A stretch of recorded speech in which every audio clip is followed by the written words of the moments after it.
Në ndërtimin e Erion Veliajt, Bashkia e Tiranës nuk u përfol në media për transparencë apo llogaridhënie, por për një model qeverisje që ndërthurte interesat publik me ato private, përmes një reri të ndërlikuar ndikimi nga media dhe biznesi. Në qendër të këtij reri ishte kompania Google SHPK në pronësi të vllajt të tij, Arbër Veliaj.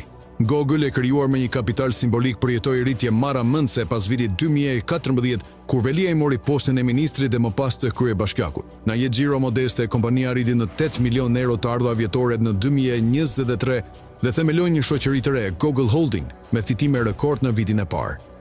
Përmes Google, reklama dhe buxhetet për marketing u kanalizuan në mënyrë të përzgjedhur, duke ndikuar në mënyrën e pasqyrimit mediatik të punës së bashkisë. Kompania përfaqësonte dhe gigantin ndërkombëtar të marketingu publicist, ndërsa klientët e saj shqiptar përfshin kompani të lidhura me qeverinë apo me vetë bashkinë, si Air Albania, Intersig, Arp Telecom dhe One Albania. Kjo e fundit rezulton fituese në mënyrë të përsëritur të tenderëve publik, kryesisht nga Bashkia e Tiranës me shkelje të konstatuara dhe nga Komisioni i Prokurimit Publik. Përfshirja e këtyre kompanive me lidhje të drejtpërdrejta apo të torthorta me kryebashkiakun në kontrata milionash euro kanë zgjidhur hetimet e SPAK për konflikt interesi dhe përfitime të padrejta nga fondet publike.